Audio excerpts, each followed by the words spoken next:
Hello, everyone. Thank you so much for joining us tonight. This is Coherence, and my name is Joey Griner, your host. Coherence is a show where every week we explore the concept of your life's work and how to live a fulfilling life by finding your purpose. And every week, our guests are going to share their journey of creating coherence and harmony in their lives by the integration of their passion, their mission, their vocation, and their profession. This week, we're joined by guests Florencia and Eric Fridman, the brother and sister co-founders of Cacao Laboratory, a ceremonial cacao brand. Hello, Flo and Fede. How are you guys? Hey, so good. So happy to be here with you all. Thank you, Joey, for having us and Assemblage for having us. Yeah, thank you so much. It is so wonderful to have you guys. So let's get right into it. Let's start at the beginning. I would love to know how you guys got started with your personal spiritual journeys. Where did it start for you guys? Do you want to go first? Yeah. Now you start. Okay, well, I feel like when you find your passion and your mission, it seems that it's been there the whole time, but you fast forward and you start realizing all the steps along the way. So we come from a family that's very curious about spirituality, and my mom has brought us into, diving into a little bit of taste when it comes to breath work, meditation. We were raised working with the modality of rebirthing, which is a breathing technique that really brings you into the subconscious mind and brings you into understanding all the traumas that we have gone through that are immersed within us on a cellular level.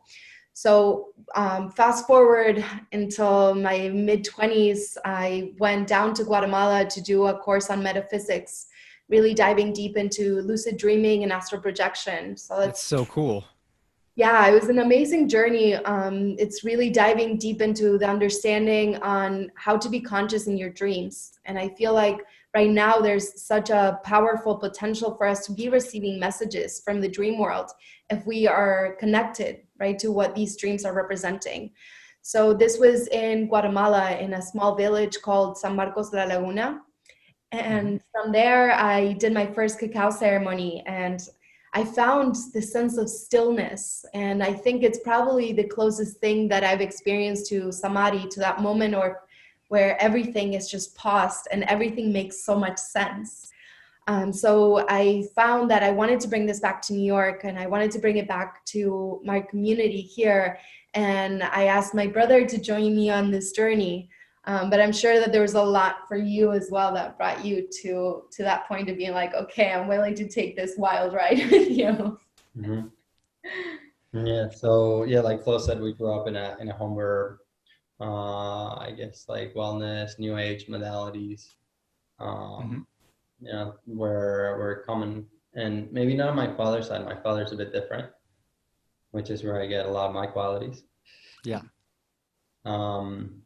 With my mother, I mean, I get one of my first earliest memories was her taking me to this like weird place where I just laid in some type of like massage bed, and then there was this like lady like like doing this like thing with her hands, and like they were asking me to like visualize colors. And I think Reiki. Reiki, yeah.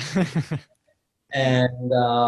And then, but I had my other side, which is my father, which was a very strong role model and very practical in his approach to life. And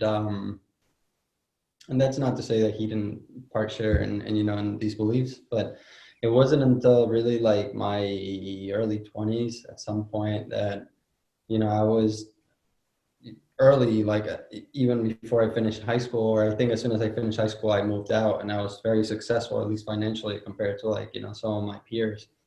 I had an apartment in this like in this town in Ridgewood, which was like like at the time it was like it was an expensive town. So Richmond, New Jersey, not Richmond, New York. Gotcha. but yeah, I mean, I was doing well, but I couldn't sleep much, and it came to a point where I really just was like not happy, and I realized that it wasn't there was more to life than just making money. And so I started reading a lot about nutrition. At the time, it was like Patrick Holford, uh, Mhm.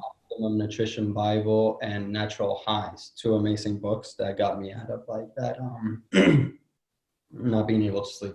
And then later on, I work with Leonard Orr, who's one of my mother's like breathing teachers, and I had one-on-one sessions with him, and which were like, like everybody in my family is super jelly because he didn't do it for anybody, but he did it for me.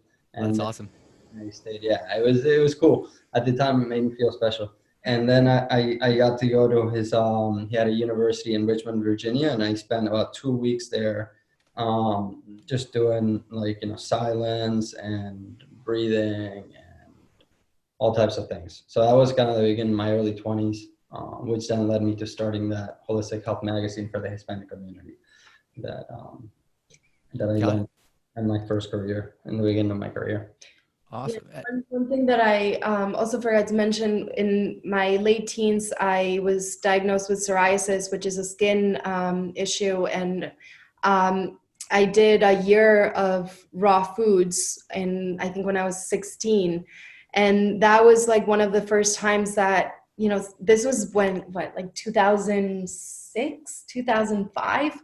So, raw foods wasn't a thing, juicing wasn't a thing. And I feel like sometimes when you are ahead of what, the trends are, it's very difficult for you to adapt it into your routine and your everyday experiences, and be able to relate also to those around you. Because when you're really choosing to go deep into one path, it's not just something that you do, it changes your whole lifestyle. So going into these dynamics of diving deep into nutrition, going into raw foods, and even, rebirthing, for most teens, this was way out of the ordinary. So to be brought into these spaces that you are probably like one of the only people that are diving deep into these things, I feel like is what has allowed us to be really motivated working with Cacao, because now Cacao is evolving. But when we first started working with it, it was something that people just didn't understand, and they thought we were super weird, but we had been there before, and now we saw how it evolved. So it was like it was a comfortable place being in that discomfort. I think that's something that a lot of our audience can understand, is if we're called to this type of spiritual work, then we're often ahead of the curve, where people don't quite get what we're into.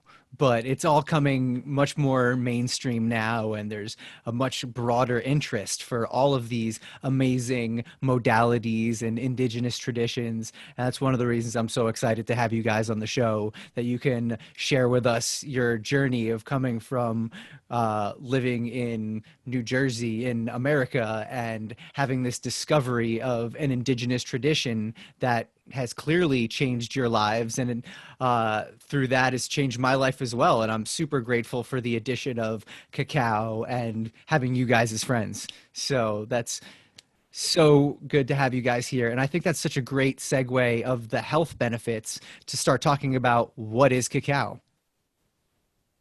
Yeah, I mean, you can talk about it, Flo. I mean, I can talk about this for days, but as I sip my cacao.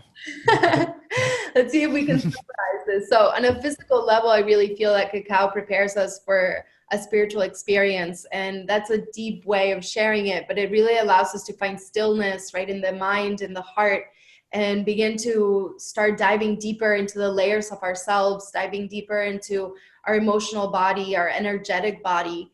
And on a physical level, it's really activating the body, right? Stimulating the blood flow. We often think that Cacao has a lot of caffeine, and some does, but the type that we work with is mostly theobromine, that's the active component. So this opens up the blood vessels, stimulates the blood flow. So it gives you this natural energy, but at the same time, it's relaxing the muscles, the joints, the nervous system. And those who have been in my circles already know what I'm talking about. The magnesium is like one of the richest aspects of this plant that really allows us to find the relaxation. And did that help you with your trouble sleeping, Fede? The magnesium? I didn't know that technology, so okay. I was young, so I think at the time I was probably other medicines. Okay. So when I first brought Cacao to him, I remember him and his girlfriend. I was super excited because Joey, when you like discover this, you're like, I need to show this to the whole world, and this is going to change their life. So I brought it back from Guatemala. And of course, like I had been in this place for a month of like, diving deep into meditation, breath work. And I was preparing all day for the dream world, for my sleep. And then in my dream world, I was doing so much work that, got me super excited during the day. So it's very different when you're preparing yourself and your surroundings, right, to have a certain experience with any plant medicine, but especially cacao. So when I brought it back to New York, I'm making the cacao and they're like, what is Florencia bringing here now? And I finally make the cups and I set them down and I'm like, okay, like, let's do the blessing. We drink the cacao and they're just sitting there and they're looking at each other like, do you feel anything? I don't feel anything. Also, by the way, this cacao was burnt and it was probably the worst tasting cacao that I've had. It was at the time very difficult on many, many different levels. Yeah. So needless to say, not tough medicine to swallow. So we've come a long way from that first cup. But yeah, on a physical level, even if, somebody is not deep into the spiritual world or this path, there are a lot of components in cacao. And we see this in a lot of superfood blends and, protein shakes. There's a reason why cacao is put in there, right? So there's so many physical benefits. Oh, yeah. So I would love to know more about how you guys started the business and how you started the company. Maybe Fede, you can tell us a little bit about how you started sourcing the cacao from the indigenous population. Yeah. So I think it was a couple of years from the time that Flo first came back with her first kilo of cacao to what we started the company. Mm-hmm. And it really, it got to a point, I guess, where interestingly enough, I had a marketing agency, a branding agency that we had been doing mostly apps and websites that we were building for people. And then I just had around that time, I had thought about like getting into the food industry somehow. And this was kind of the perfect opportunity for me to help Flo start her own business. Yeah. And then also at the same time, like kind of like get an idea of what this would be like. But initially it was just an experiment for me. I never thought that it would take over my life. And then I think cacao tends to have that effect, no? Does that. Yeah. We called it Cacao Lab, it was quite an experiment. Then, but at some point, I think at the end of 2016, at the beginning of 2017, Flo, was ready to take this to the next level. And so I said, I think I bought us plane tickets to Guatemala. Flo found like a farm that was doing cacao conversions. It was actually about ceremonial cacao, but back then this was a lot smaller. It wasn't such a big thing as like it is now. Mm-hmm. And so it was kind of special to find a farm that was doing harvest and also an introduction to ceremonial cacao. So when we got there, it was this like amazing project run by a Canadian expat that was living in Guatemala since 2008 that bought this huge conventional coffee farm and then like, was removing all the coffee plants and replanting all the native trees and was sustaining the entire operation with cacao, which is it's a shade tree. It grows in 70% shade. So mm-hmm. In that, the source, like, the sell, the proceeds to sustain the entire reforestation of this huge mountain. And I just thought it was the most beautiful thing. So that's when I got really interested. So we bought a few hundred kilos from this man and like brought it back to the States, like smuggled it in our like luggage. And I just like using that word. It wasn't much of a smuggle. It was pretty smuggling kilos of cacao. So yeah, I like the sound of that. But it was, I think when I came back, one of my old friends from when I work in finance that was Ecuadorian and had just moved to Ecuador to do supply chain management for back home, and he was just like, well, we have the best cacao in the world in Ecuador. You should come check it out. So I hired him to take me around Ecuador, the entire country. We visited like all the cacao growing regions, all the way from the high sierras where they process amazing cacao, all the way down to like the provinces of Ecuador, right? Without getting too much into like random names, but Manaví, for those that like Esmeraldas, the coast, just all the beautiful areas. And so we later on, like I think that year, an article came out that kind of changed the history of cacao, which was that cacao didn't come from Guatemala and the Mexico in the region of modern day Mexico, but then in fact came from the Amazonian basin, and Oh, this, wow. like opened up a whole just so much more interest in me to like want to learn more about that. But that's kind of what took me to Ecuador. It was a friend that, was Ecuadorian that told me they had the best cacao, and that's where I found the best cacao. It's very interesting with cacao in many of these ancient plants and modalities, even to really understand, right, the source, because there's constant new findings and research that is being done. And, every so often, if you talk to any expert on cacao, they'll say, as of now, this is what we know, but it's constantly changing. But one thing we do know is that Ecuador does have really good cacao. Yeah, so like the without going too much into it, the story goes that it was traded, which is amazing to me, that like a lot of these, like apparently a lot of the tribes would actually trade not only like to the Pacific coast, but actual like on like boats all the way up north. And there's like all these like huge stones from like Mexico and the Mexico area that were like found in Ecuador. And so it's like fantastic to see how like with what, at least what we know of the technology that they had back then, that they were able to make these huge trips. Absolutely. It's always interesting to learn how massive these ancient civilizations were. And yeah, because it was so long ago, it's really hard to know exactly the details of the story. Makes you wonder if there's like part of history that was like erased. Absolutely. That's definitely a topic for another episode that I'd love to get into more. But I would love to know a little bit more about you guys personally and your discovery that this was your life's work, this was your purpose. Have you ever worked with any tools? Like at the assemblage, a lot of us have played Akasha, the game of life, which is based on the gene keys and human design. Have you guys ever experimented with any of those tools to reflect on your mission and your purpose? We're assemblage people. Yeah, I played Akasha.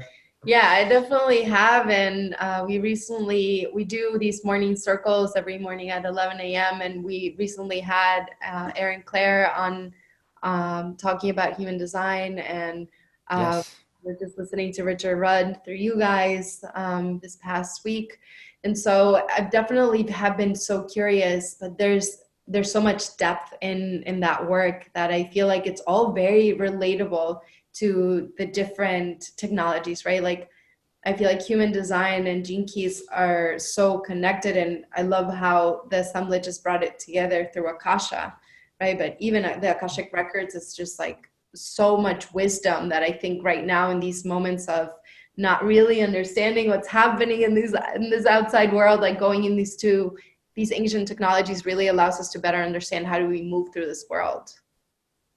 Absolutely. And in these uncertain times, it's kind of reassuring to feel like maybe there is a master plan after all to the universe. That's another whole question that we Oh can. yeah, absolutely. We'll get into that another time. So, Fede, you've played with Akasha as well? I have, And yeah, and I've also had somebody open up the records. Um, I probably haven't worked with it as much as you and Flo have. mhm. Uh, but yeah, I have. It's very interesting. Great. Flo, I would love to ask you about the Mayan cosmovision because that's another thing that comes up every day in our morning circles that every day has a unique energy. Please tell us more about that. Yeah, just like Akasha, just like Gene Keys, just like human design, there are all these ways to better understand, right, our purpose and our mission for being here. The Maya Cosmovision believes that the day that you are born, all the stars aligned for you to come here and have your purpose in this web, right, that we're all a part of. And so the day that you're born doesn't just happen like that, right? You were conceived on a certain day that also has a lot to do with your purpose. So there's 3 days that are very important, which is your day of conception, your day of being born, and then the energy that represents your destiny. So these three really align with one another, and to better understand how do we move through this world, what kind of energies can support me in the process where I feel unclear what my choice should be in this next step. So today, for example, we chose this day, and it's often happens where it's just like, yeah, let's do, what is it, May 11th today? Let's do Monday. And it so happens to be Tihash, which is the energy that I was born into it. And please show them your masterpiece. Yes. So this is an obsidian blade that I picked up many years ago in Mexico at the Chichen Itza pyramids. But the obsidian blade is Tihash. Exactly. So it's a representation of Tihash energy, the obsidian knife that cuts through negativity. And this has been happening to me a lot since I started walking this path and really connecting with, the Maya cosmovision, Cacao itself. There are all these pieces that, for some reason I picked this up in South Africa years ago and has been walking with me ever since. I wasn't singing medicine songs back then, but now it's one of my biggest tools. And I feel like with this calendar, you start understanding how all of these pieces of yourself really come together to fulfill your purpose.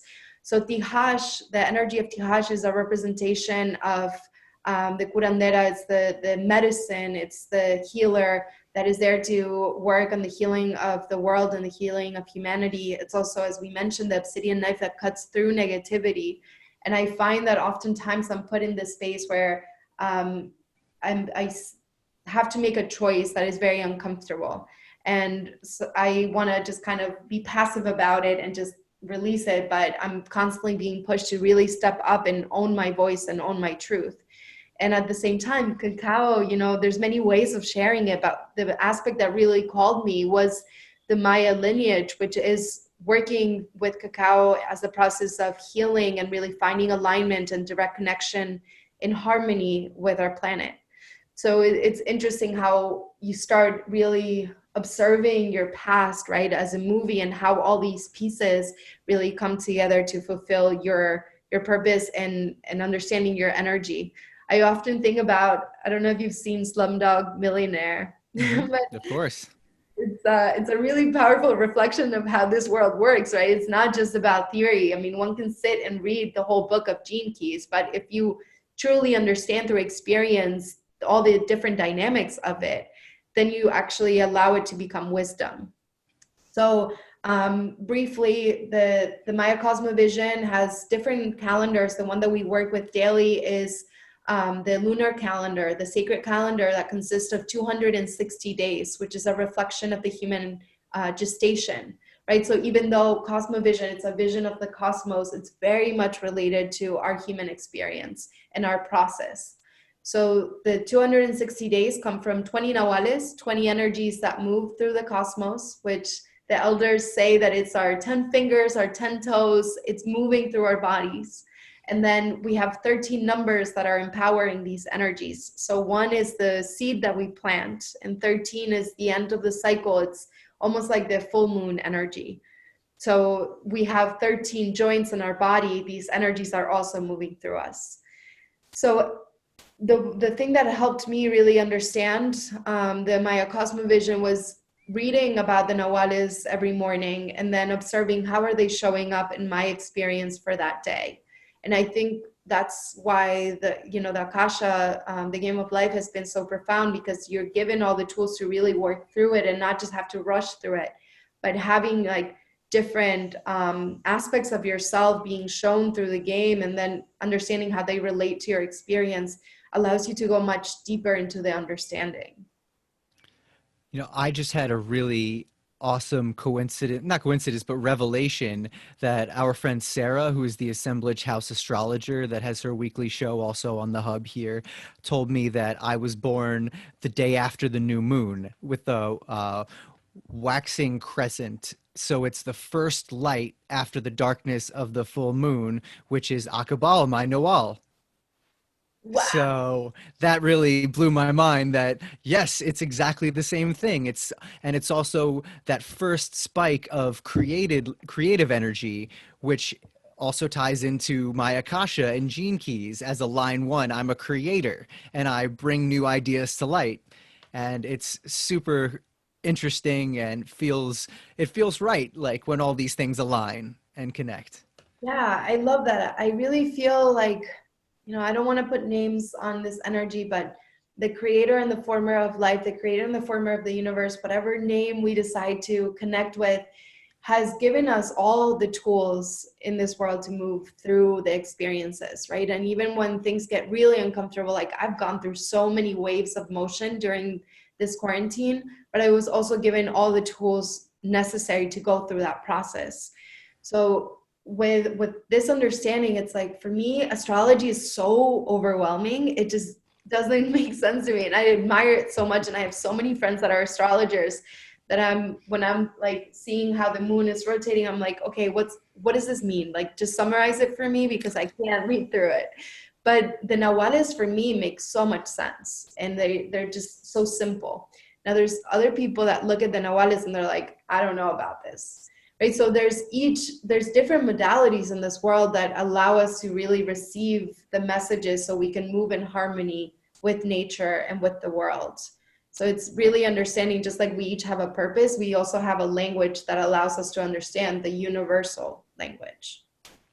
Absolutely. And for me, the traditional Hellenic astrology is definitely a lot and overwhelming. And I think the Mayan cosmovision is definitely more direct and easier to digest and easy to identify with. And then I'm also studying Egyptian cosmology, which is way more complicated. There's 64 different deities in the pantheon. And actually next week, my guest is my Egyptian cosmology and oracle studies teacher, Isis Indria. So everyone tune in next Monday for that, which will be very interesting. Yeah, so I would love to know a little bit more about your work with the Mayans, specifically the Sutahil tribe in Guatemala, with Nana Marina and Tata Pedro, who are awesome people that I had the pleasure of meeting. Nana Marina, who sold me this beautiful jacket that I'm wearing here with the Sutahil patterns that was worn in ceremony Yes. by one of the Tatas, Pascual, I believe. Yes, Tata Pascual. He's so honored when he saw the photo that you received this jacket. Um, Awesome. the Sutahil I love community, it. yeah, it looks great on you too. Thank you. So the Sutahil community are one of the 22 ethnic groups in Guatemala. We connected with Nana Marina through Cosmic Convergence. And it's very interesting because... Cosmic Convergence is that first. Oh, sorry, Cacao Convergence. Cacao Convergence is that first trip that Flo and I took to that farm I was telling you about. And so that's where we met Marina for the first time as well. And Great. my brother in the Maya Cosmovision is Akpu, and Akpu is the energy of the sun. The sun rises from the east, is the beginning of all things, and it radiates the divinity. It allows us to see the things that are already in front of us, but because the night was bringing shadow to it, we couldn't see it. So long story short, I feel like my brother's really allows me to see things that are right in front of my eyes, but I'm too much maybe in my head or too much in the cosmos that I'm not able to see it. So when we were in Guatemala, Cacao Convergence, Nana Marina and my brother Federico really connected and bonded. And my brother was just like, this woman is just like incredible. And I connected with her, I said in ceremony, but it hadn't clicked yet. I'm very susceptible to like eye contact. And so when I get somebody who's like pure in heart, I can automatically sense it. And the other side as well. Yeah, Nana Marina has a very powerful presence. Absolutely.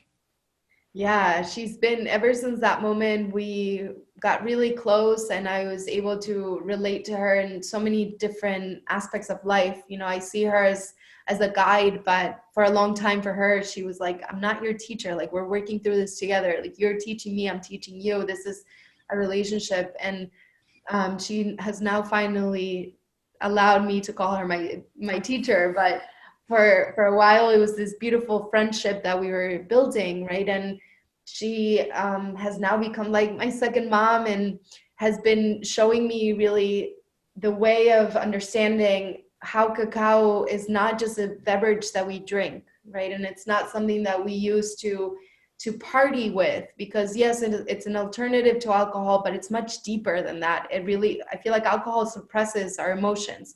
Cacao is bringing everything up to the surface, right? So the Sutujil community are known as the guardians and protectors of cacao. And they're known as the guardians of cacao on one level because they have been carrying the fruit of cacao for thousands of years, and utilizing the tree of cacao as a symbolism of really diving deeper into our connection to ourselves. And in the Popol Vuh, if you see the book of creation for the Mayas, there's the tree of life that could be represented as the tree of cacao. So Nana Marina and Tata Pedro have been really powerful guides in this path of better understanding how do we connect to the sacred, how do we build an understanding of the language of earth, water, fire, air, these elements that are continuously moving through us and outside of ourselves. And cacao can be a very powerful vehicle to understand that. I feel like, it's not, when you're choosing to walk this path of working with cacao, any modality that you're working with, as I mentioned at the beginning, it's not just, getting the knowledge, right? It's not about just understanding the theory or sitting for 10 minutes. It's understanding that you're devoting yourself to it and building a relationship with it. And then there's so many other dynamics and aspects of yourself that you need to nourish in order to prepare yourself to serve this, what we call medicine. One side note that I want to share, I was listening to Decolonizing Wealth, which is a book, again, that my brother recommended. And this book was talking about how, the indigenous communities call medicine this understanding of finding alignment. In the Western world, we see medicine as something that we take and it heals us, right? But when we are in this aspect of disease or illness, it's just our bodies not being in alignment and in harmony with the earth and with ourselves. So this idea of medicine is understanding what are the aspects of myself that are not aligned, and how do I find the vehicles to bring the messages so I can bring my aspect to myself and find that essence of alignment. So, we understand that we are the medicine, and we utilize different aspects of our being and outside of ourselves to find that alignment. So long way of sharing that there's a lot of wisdom in the indigenous communities, right? And when we create spaces to listen to them, I think they can help us understand that it's much deeper than just taking things, but how do we begin to build a relationship with everything that we are bringing into ourselves, and begin to listen to the messages that these energies and these plants are giving us. Beautiful, thank you. Speaking of that book, Decolonizing Wealth, Fede, do you have any advice for entrepreneurs that are looking to get involved with a social impact business? Yeah, I mean, first, let's break it down, because I mean, I think that the idea of decolonizing wealth is one of the aspects of creating social good or social impact. But I would say, like along those lines, what I just said, to be realistic with your expectations. If like, I think Will Smith said in one of his like videos, I admire this guy a lot. He said, his father had put him up to build a wall when he was a child, and I think him or his brother like came to the realization that you don't like set yourself out to like build the biggest, baddest wall there is, but that you go about it laying one brick at a time as perfectly as you can. And so I think, like a lot of like activists and change makers are so excited to change the world that they have this like amazing, like huge, like, goal or objective that they never get around to tackling it, And so like, I would say start small and start with something that, you can accomplish and move from there. Thank you. And there's one other issue that's kind of related that I wanted to really ask you guys about. Now, you guys are from Argentina, but you're not Mayan. Have you ever had to deal with the topic of cultural appropriation? The fact that you're bringing this um, indigenous practice to mainstream America? Yeah, I mean, are you asking me or Flo? Uh, both of you guys, I guess. I'm going to be very brief because I spoke a lot already. I tend to go on tangents, but one thing is I haven't really dealt with cultural appropriation. I know it's a big topic that comes up with a lot of people, and a lot of my students and friends have dealt with it, have been called out for cultural appropriation. I think it's all about how you approach yourself. My Nana Marina, my teacher, always says that it's your intention, right? It's your purpose behind what you're doing. But with that being said, my brother has done a lot of research Yeah, about I mean, it's this. more than just research. I just like I'd like to have like dialogue around this. I feel like it's a subject that, you know, it's yes, it's very, very kind of like it's brought up a lot in the work that we're doing right now, Yeah. but it's also something that I've gone through and that a lot of like immigrants in this country have gone through, which is similar to the process of acculturation. And it's very different in many ways. So like acculturation is a process by which, like, you know, a member of a minority group adopts traits of from the culture of a majority group in order to fit in. So Hmm. in regards, that's seen as a positive. And I've gone through the process of acculturation here in the States, and it was very difficult for me. You know, like having to change my name, you know, because people couldn't pronounce my name, or because like it was just like too different and people couldn't deal with it. To so much, you know, that it, you know, like it's a hard topic. But and so like the idea of like acquiring, you know, like and adopting like traits of like a more like marginalized group, while it may seem like exploitative, I see it as a beneficial, especially when those minority groups are some of the happiest people that you've seen in your life. And Yeah. so when you talk about, you know, like 2020 and a globalized world, you can't avoid the fact that people and members of different cultures are going to clash and they're going to interact, and some of them are going to absorb traits of one group, and the other ones are going to absorb, you know, like traits of another group. And I think the biggest problem is like when members of like you know, like of the minority group that's being, their culture is being appropriated per se, like feel marginalized as a result. Like for example, some like, you know, like somebody going to Burning Man and putting like an or like one of like, you know, the The headpiece, headdress. Yeah. you know, and then going back to the office and being able to segue in and out of it. And then so like that cultural practice now it's a fashion trend.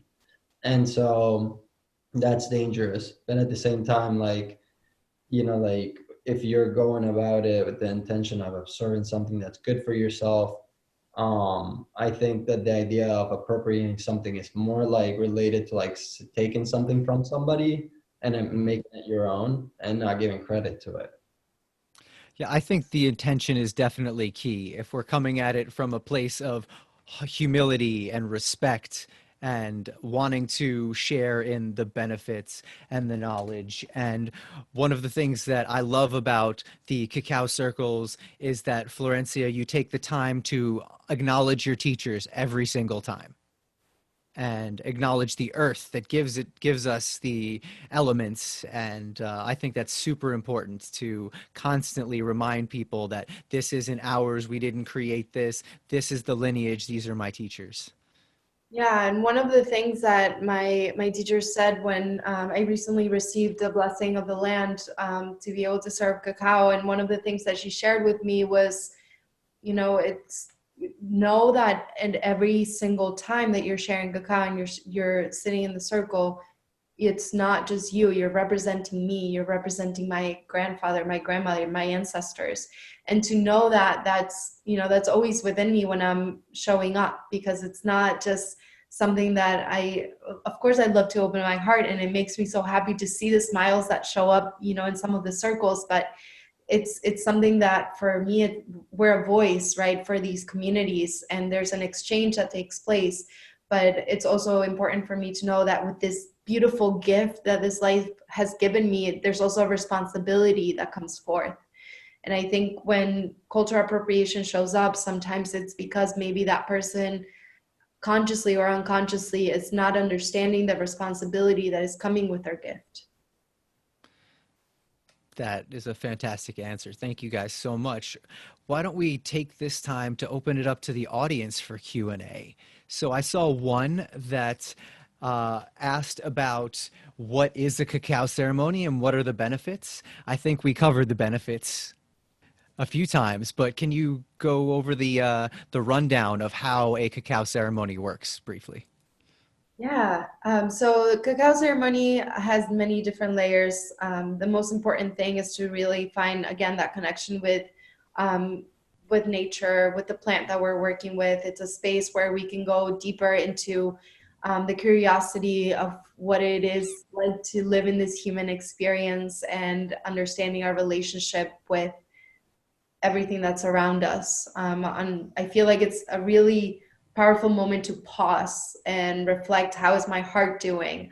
How is my mind connecting with my heart? What are my thoughts really telling me? And not just the words, but really understanding what's behind those words. Everything, again, comes back to the intention and the purpose. So it's a moment to really set a purpose for your day, for your next chapter, for what's coming up for you. And also receiving that space of listening on how that will manifest forth. It's also a space for celebration and invocation. Want to add anything to that? No, that's what it is. Great. And for everyone listening in, please submit your questions in the chat. And here's another one. Hello, I love cacao. Thank you so much for spreading the love. 2 quick questions. Was your first ceremony at Lake Atitlan? Was it with Keith Wilson? Do you know him? Okay. Yes, I know him. Okay. It And is. then, It was in Lake Atitlan, and it wasn't in San Marcos de la Laguna. It was not with Keith Wilson. It was with Walter, who is, I believe, a Cachiquel elder. So he's from the Maya community as well. Keith Wilson is I think he's American and has been in Lake Atitlan in San Marcos de la Laguna for over a decade sharing cacao. And he was one of the people that brought it to the mainstream, and does beautiful circles twice a week, I believe. But yeah. great. And the next part of that question we already addressed. The cacao is from Ecuador and it's got theobromine and yeah. All right. We had another question about the song that was playing at the beginning when people were waiting. Yes, that is Florencia singing. You want to tell us a little bit about how that song came to be? Yeah, so that song was recorded with my friend Nicodemius, who has a record label called Wonder Wheel. Thank you, Wonder Wheel. And he asked me to do that song for Earth Day last year. And the proceeds of that song, it was an album that I think had about 60 different DJs, and all the proceeds went to different organizations that were supporting the land, our earth, and our communities. So yeah, and it's called We Give Thanks or Cacao Ceremony. There's 2 remixes. We Give Thanks or Cacao Ceremony by Nicodemus and Kiko Navarro featuring Florencia. Thank you, Joey. And that is a great song that I've definitely played in some of my DJ sets. Amazing. It's always a great vibe. Did it in like an hour, and I mean, he's an incredible, producer, but I wish that I would have known that this was actually going to be a thing, because I would have put a little bit more into it, but It looks like it came out perfectly. And our amazing assemblage staff have shared the Spotify link for that. Thank you, Adam. You're the best. And do we have another question? Yeah. Is cacao a superfood? Yes, absolutely. I mean, there's tons of physical benefits that are in cacao. Again, one of the richest foods in magnesium. About 80% of Americans are deficient in magnesium. There's also, vitamin D right now is a big thing, but if you don't have enough magnesium in your system, you're not able to absorb the vitamin D. There's also tons of amino acids. There's ATP production, all the goodies. Yeah, I mean flavonoids, which antioxidants. I mean, there's just it's certainly packed. And I see the rest of the question is what is really superfoods, and I think it's a modern word for very foods that are very dense in nutrition, I guess. Yeah, and there's over 300 beneficial compounds in cacao. And one thing about supplements, right? When you take a supplement, you're isolating a nutrient. And if you take vitamin D, but again, you don't have enough magnesium in your body, that is just going to go right through you, or it will actually store in your body and you won't be able to do anything with it. And it's creating an adverse effect. So with cacao, you have all of these minerals and antioxidants that are working synergetically with each other that are allowing you to absorb all the nutrients. We've got another really good question here. What makes cacao ceremonial grade? And what's the difference between ceremonial cacao and they reference something called criollo? Yeah, that's a great question. I'd like to answer that question. Go for it, Fede. So because and I like to go into it because I'm a stickler for language, and I think the criollo, by the way, just as a Hispanic, it's a word that means from the area, so it really means land race, and so there's this idea that criollo means that it's like Guatemalan cacao, so it's really from the area from wherever you're at, and so what makes so I can go like really far into this. It's like about like all the different like varieties, the different ways to break down the varieties. But to answer the question that you had, what makes it ceremonial is the intention behind it.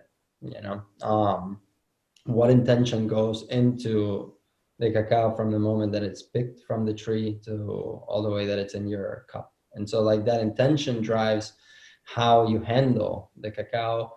And it also involves, like how people are compensated for it, what environment it's grown in, that it's clean food, that it's grown regeneratively.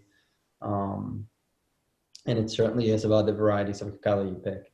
We're looking for those land-raised strains, the old trees, the old Mayan trees. And it's even if you're, again, not into like the aspects of cacao, one thing that my brother has shared with me is that when you have a tree that, CCM 51, for example, which is a genetically modified strain, the roots are really short. And so it has a more shallow root system than the land-raised strains, and so they pick up a lot more of the heavy metals on the ground. So these very old trees also have like even deeper root systems. So we look for very, very old trees. Yes, and you also mentioned a great buzzword that I love: regenerative, not sustainable, regenerative farming. And I think that's such an important topic nowadays. People learning that just being sustainable is not enough. Being able to regenerate the land with more trees in this case. Yes, which was what the organic movement was supposed to be, and then it got diluted. So there's actually a new certification. It's annoying because that's like somebody that's in this business, like if you have to like get a new certification every year, it's like, it's like not helping me, not helping anybody. But like this, there's the ROC, Regenerative Organic Certification, which is being promoted by the Rodale Institute and Patagonia Provisions, which is the new brand of Patagonia Foods. Patagonia, the brand that they used to make clothing, now are making foods. Mm-hmm. Working, for example, with one of my friends, Paul Zink, in Costa Rica, who's working with breadfruit. So this is like this whole new movement of regenerative practices. That's fantastic. We have a question about your guys growing up and moving from Bariloche to the States when you moved as children, not for the business. Right. So this is what we were talking about earlier. I love this question. Aren't you a bit homesick from Bariloche, where also the Mapuche Indian territory was? So we come from a small town. Bariloche is a ski town, but it's also a huge chocolate town. Not cacao, not ceremonial cacao for sure, but definitely a lot of really good chocolate. They actually work with some of the communities that we work with. I found out while I No was way. traveling that, yeah, one of the mamushka was shopping. That's Yeah. amazing. Well, And it all comes full circle. right. So I grew up eating a lot of chocolate. Like I used to get sick all the time from eating so much chocolate because I was abusing it. So it's a thing. But when I went to Guatemala and I found out that this was actually like a sacred ritual, like, okay, my craving was there for a reason. My calling was there the whole time. And I feel like cacao has allowed me to dive deeper into wanting to go back and connect with my roots. As my brother mentioned at the beginning, we had to really adapt to the society here. And when I moved here, I didn't speak English and I stopped speaking Spanish because I really wanted to fit in. I completely like separated from my family in Argentina. Like I didn't communicate with them at all. And I was really resentful for being, not Argentinian, but being Hispanic. And we grew up in a conservative town. So like I really did everything that I could to pretend that those were my roots. And I feel like this process of cacao has allowed me to really not just be comfortable with who I am, but really taking honor and, this beautiful lineage that I was born into. And there's still a lot of questions about my ancestry, but we are a quarter Mapuche, and to, now be more curious about learning how to connect deeper with my roots. It's such a beautiful gift. So thank you for that question. Awesome. One more question we've got.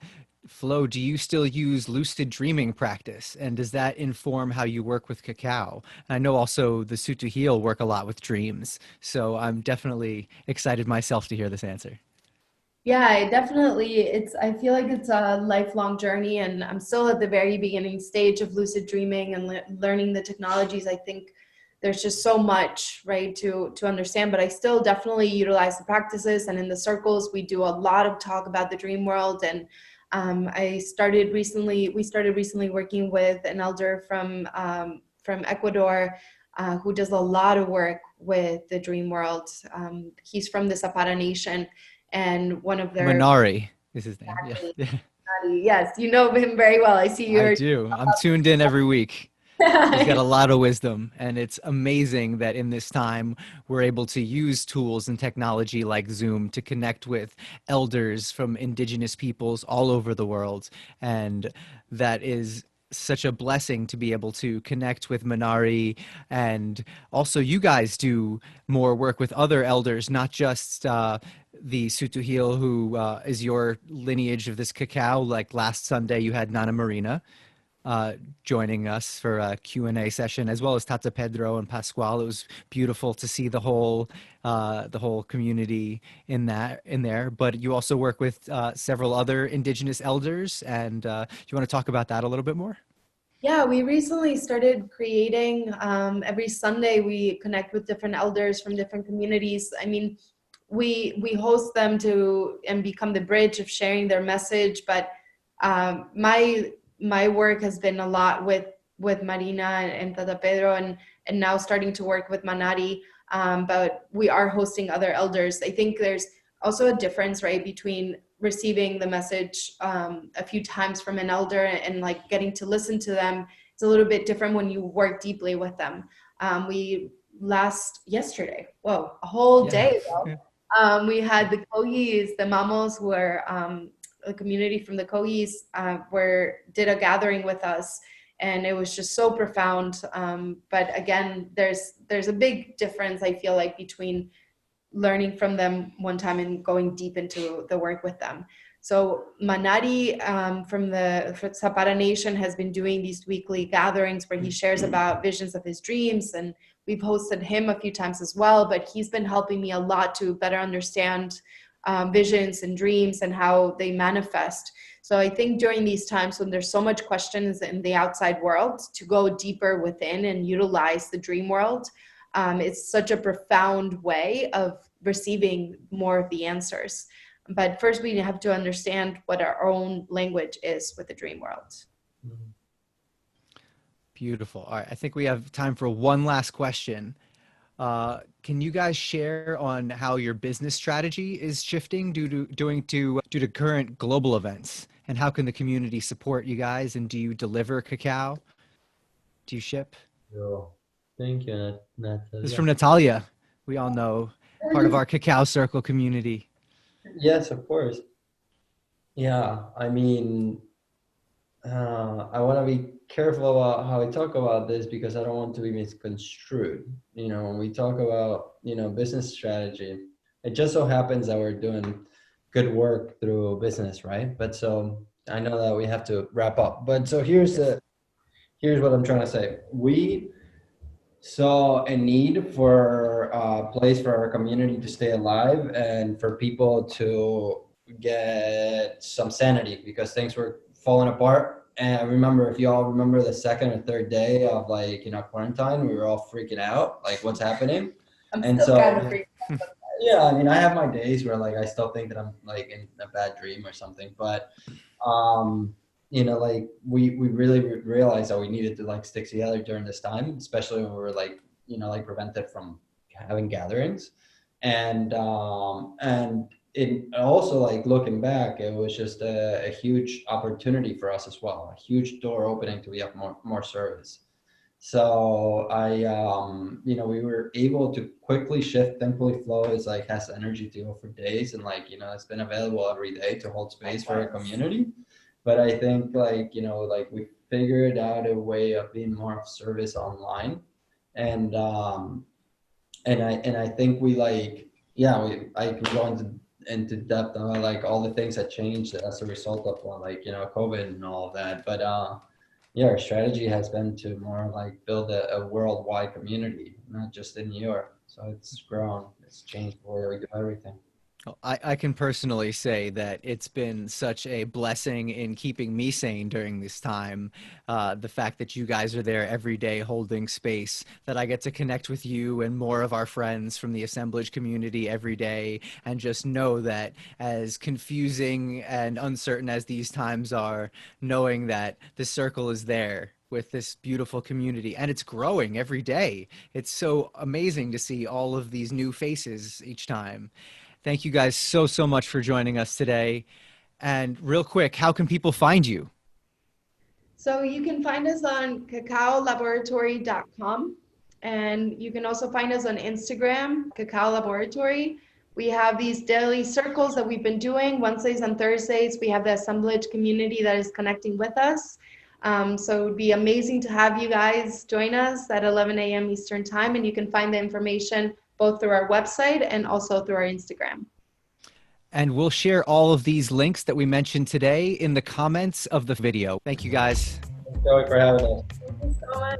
We give thanks to the heart of the sky. We give thanks to the heart of the earth. We give thanks to all four winds that we breathe. We give thanks to the light within.